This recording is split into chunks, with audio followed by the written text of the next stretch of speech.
So recently I was watching this very excellent video about how the creators of games like Omori and Undertale are in fact terrible programmers. And I thought, hey, I'm a terrible programmer.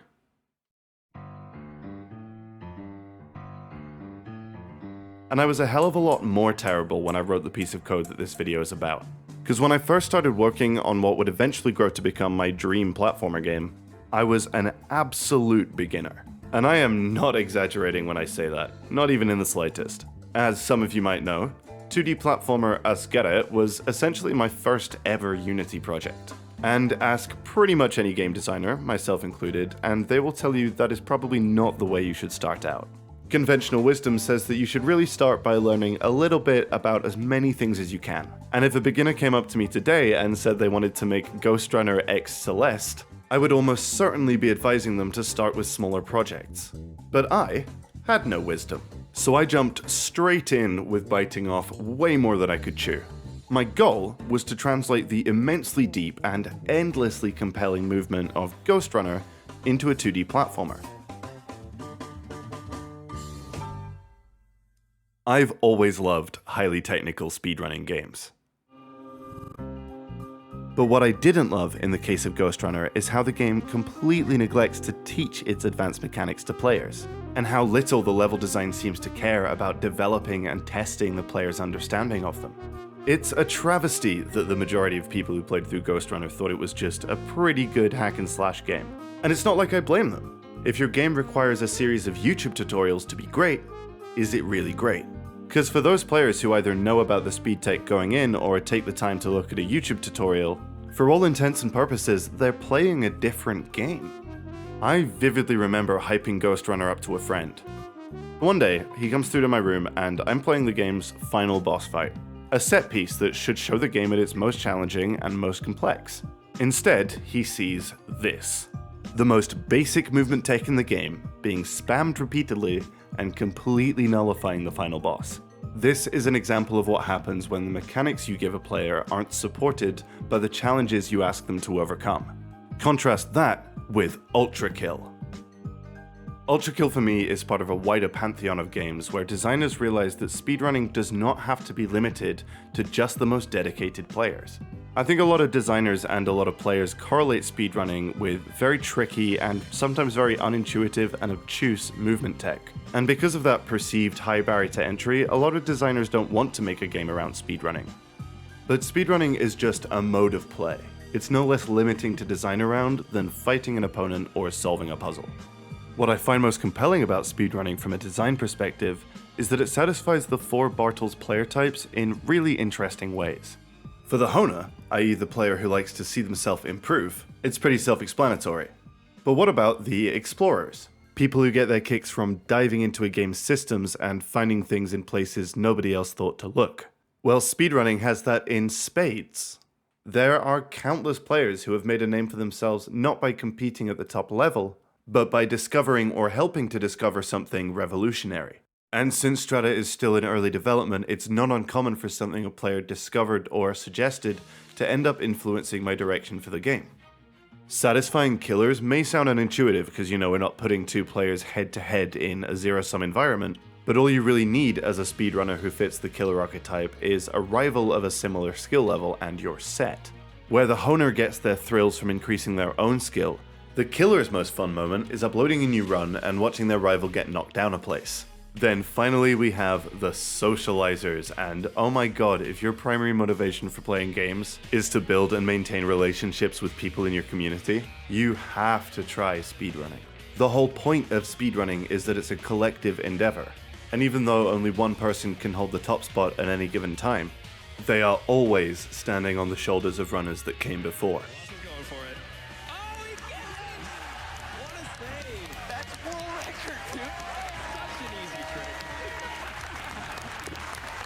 So there I was, with very lofty goals and a very specific set of movement mechanics that I wanted to implement.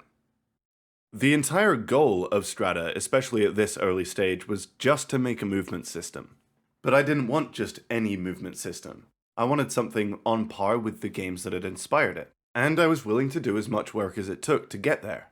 And even though all the mechanics I'm using in this game are very much tried and true, It took an awful lot of creative and technical work to figure out how I wanted those pieces to fit together. So while I did use Ghostrunner as a jumping off point, the game ended up going down a very different path as development progressed. Ghostrunner, of course, is a 3D game, where you can dash in any direction. The closest analog to that in 2D is the 8-way dash, which naturally led me to my final elevator pitch before starting development on the game, which was basically Celeste, but instead of clinging onto walls, you have the slide. And just like in Ghostrunner, that slide would serve as your primary means of chaining moves together and building and maintaining momentum. When we combine it with a dash, we end up with what is essentially Celeste's Ultra Dash with an extra step. But it's in that step where a lot of the game's identity lies. For one, it lets me widen the input window substantially, which allows the movement tech to be accessible enough to be the basis for a full game. And on the flip side, I get to dial in the properties of the slide to reward players for every extra frame of precision. And just like in Ghostrunner, there is no perfect dash slide jump. It all depends entirely on the geometry of the map in front of you, which launches the skill ceiling for high-level play into the, stratosphere. So, an 8-way dash, a slide, and a wall jump. Sounds pretty doable. I started out with the basic movement by copying this tutorial, and after that, it was onto the dash. Now to this day, I still have no idea where I went wrong when I was first coding the dash. 3 years later, I could do this in my sleep, and I wouldn't be surprised if, during the edit, I decided to whip up a little side project to demonstrate that. But for whatever reason, anytime I tried to dash in a direction that wasn't horizontal, it would kind of go skew-if. Like it would go in two different directions as if it was being deflected somehow.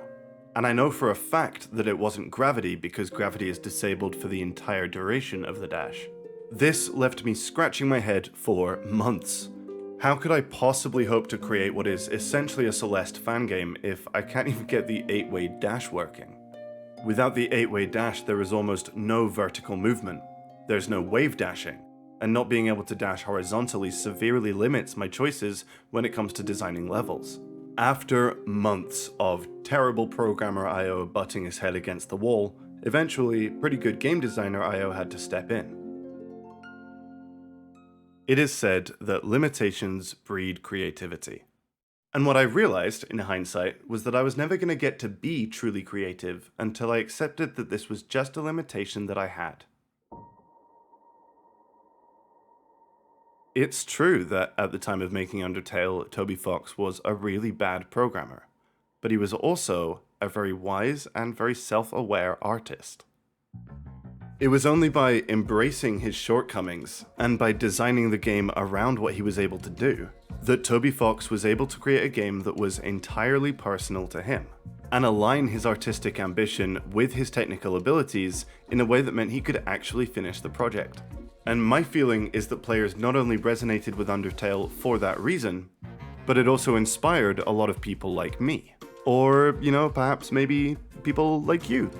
That's your call to action for this video, by the way. Of course, you're always more than welcome to leave a sacrifice to the algorithm god if you so choose, but what I really want for this video is for you to start thinking about the idea of making your own games. Because I say again, Toby Fox is a really terrible programmer. So where were we? Oh yeah, Strata.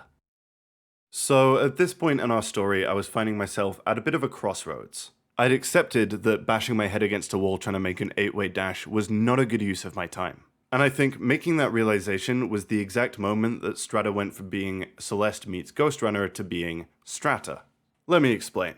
Is he going to put an ad break there? Is he not? This seems like we're 8 minutes in. So a pretty crucial component of both Celeste and Strata speedruns is that, yeah, get your baited idiots, you owe me a like, is that generally the best way to go fast is to spend as much time on the ground as possible. And being the hyper-intelligent Strata downloading, IO subscribing giga-chad that you are, you've probably figured out that not being able to dash into the ground changes things pretty substantially.